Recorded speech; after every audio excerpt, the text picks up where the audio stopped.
Good morning, you all.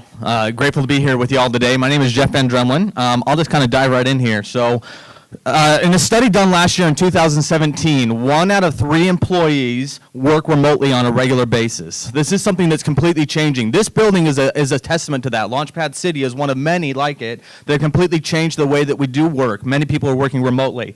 79% of those work with somebody who isn't in the office at all. Teams are becoming distributed more and more with the advent of technology, but that comes with some problems. It's pretty well known that as you look at the research that people are actually a little bit more productive when they work remotely because they have less distractions. The problem comes is when they try to work together as a team. Working as a team is still very difficult with distributed teams. That's part of what we're looking to try and solve with vSpatial. vSpatial is a virtual reality workspace that allows users to work and collaborate just like you're in an office. Okay, so what users do, instead of going to the office, they put on a headset, and it looks just like this. It feels just like this. For those who have been in virtual reality before, it's a pretty amazing experience. You're able to interact with it, but it's a little bit better because you aren't limited by space anymore. You have unlimited space. You can move from here to there to anywhere instantly, and you get the benefits of technology as well. So vSpatial, I'll kind of want to introduce my product today and what we're doing with the product itself. vSpatial is a funded startup. We have about 13 employees. We've been around for about a year. We have our first beta product out, and we're working on our second full version of the beta product, which should be released in the next month or so.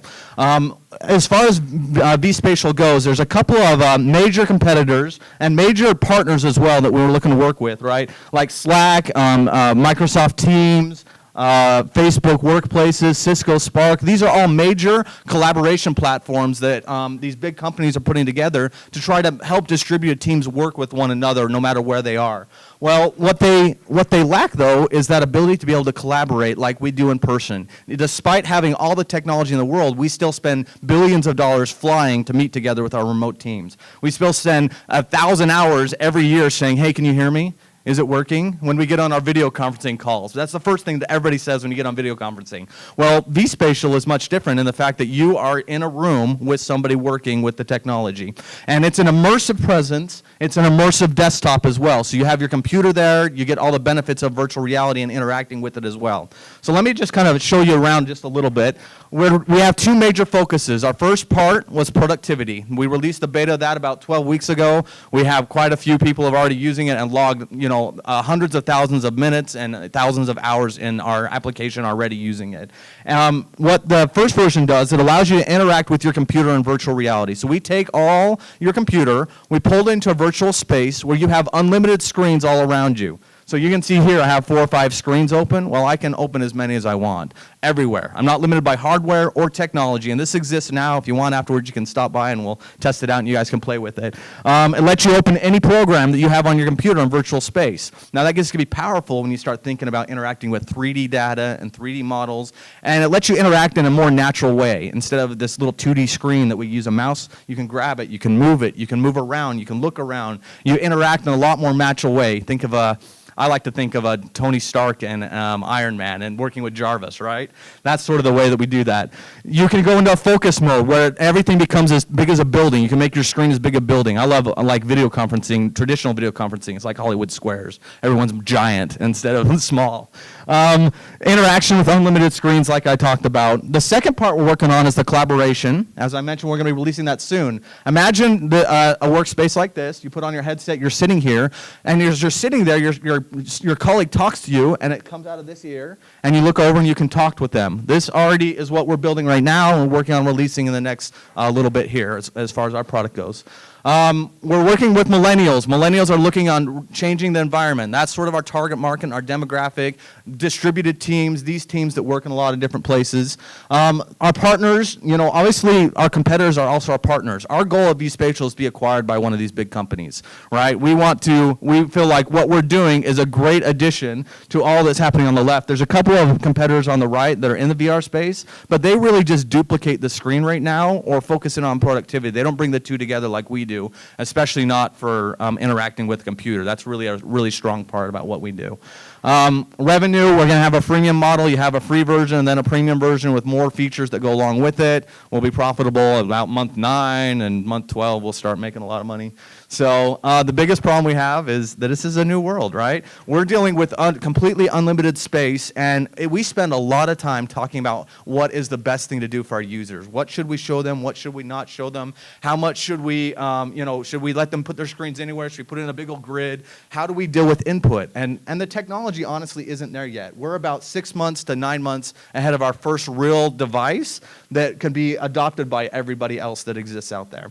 So what we're kind of looking for at vSpatial and today with y'all is just introductions to other partners that we might be able to work with, that that if you guys know people in these companies, and beta users, right? We have right now a group of beta people that we're building up that get the first versions of our product. We also of course have the released version that you can play with as well. And then just to help us get the word out, right? That's sort of the phase we're at right now. And yeah, that's about it. So questions?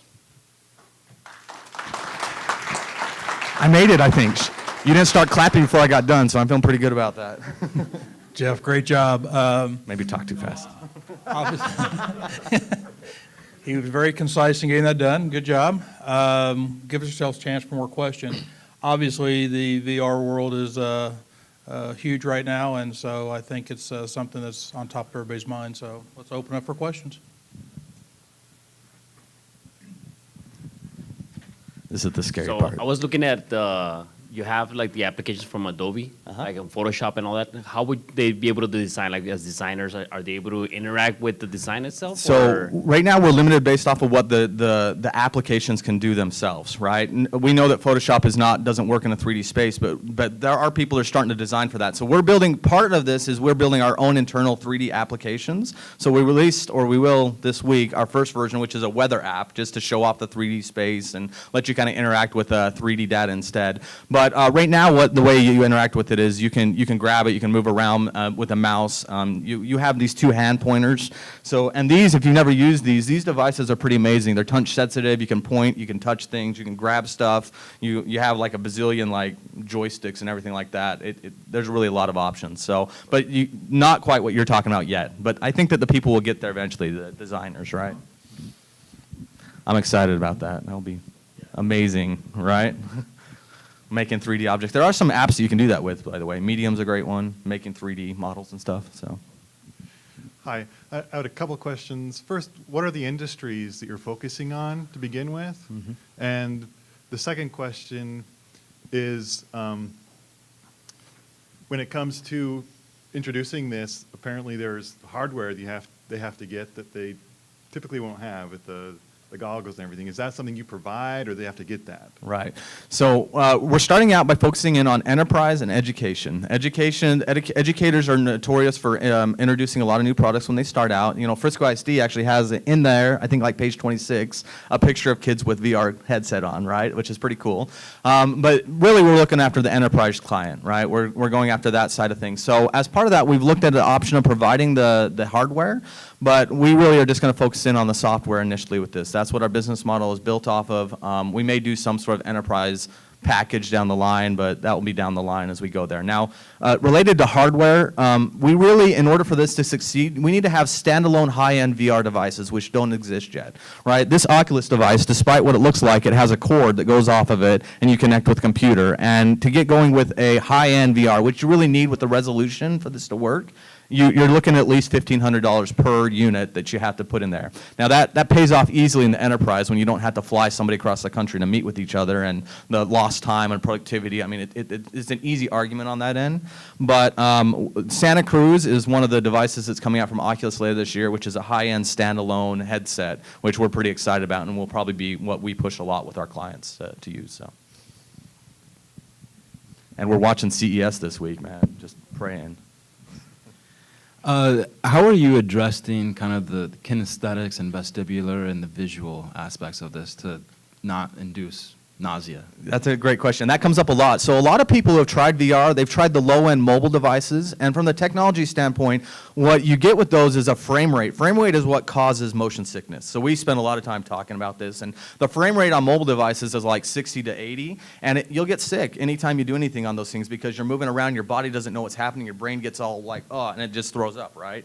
Well, with the high-end devices, you have to have a higher than 90 frames per second, and so we actually have in our room a frame rate that shows what's up for all of our developers to see anytime we're working, so we can always see that and make sure that it's high above the 90 points so that we aren't feeling sick. Now, the resolution is going to help with that, the higher end devices. Really, we are going to make mobile versions of this, but it's not going to be the main users of it. That'd be mostly for just sort of a meeting, not actually working during the day, that sort of feeling. You got to have the high end devices.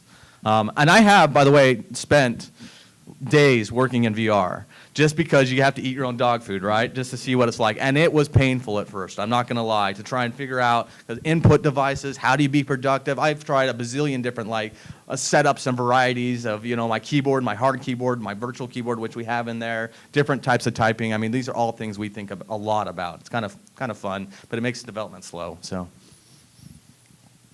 Big question. Hello. Hi. My question is, what is your biggest obstacle that you're facing right now? It's slow. When you're developing in VR, if you compare it to like developing on the web or even iOS and mobile devices, there's so many packages and software that exists out there. With VR, we're creating it from scratch, right? We're a year into this thing and we have a beta version, and not even our final beta version, right? After a year, and we have to try things and we have to put it out there because there's no standards either that go along with this. So, if you're going to be in the VR industry, just realize that it's going to be hard right now. There's not a lot of standards. You got to figure stuff out, and there's not a lot of packages that you can pull in that can help you with when you're making something from scratch. So that's probably one of my hardest things, right? I wish we were out by now. Okay, last question. Actually, got a question up here. So, what is your strongest selling point? Today, there is a plethora of applications which promotes the same thing apart from being in a virtual room. Like every single, from Microsoft to everywhere, Skype, they say you can share your desktop, you can be virtually present, you can put your headset or your video camera, and you are there in that meeting room. So, what is one single point that will say that, yes, I am interested? That's a really good question. So for me, I'm going to say that the selling point is the unlimited space and the potential of what that unlimited spaces bring you. So when we're working in a space like this, or even remote collaboration, we're limited by what we can see and what we can do within that space. And technology, the current collaboration softwares don't help with that space problem at all, right? I mean, that's mostly the current collaboration allows you to either put stuff in different projects in folders, right? Maybe you look at, or it allows you to see each other, but it doesn't bring those two things together. So imagine a space, you have this whole room is a project, okay? So think about this room as a project. I might have over here the starting part. I might have over here this and this and this, and this whole room becomes a project, but it never changes. I can leave it here persistent, and I can come back to it at any time, and I can interact with my colleagues, and we can just go to the project room, and we can interact with all the data that's sitting around here. Especially becomes powerful if you have 3D data. So I would probably put that as the first one, right? You think about that real collaboration that you can put in, and you're not limited by space or anything else that's around you. So it makes it pretty neat. Thank you. I hope to have a better answer to that, though, too, in 6 months. It'll keep changing.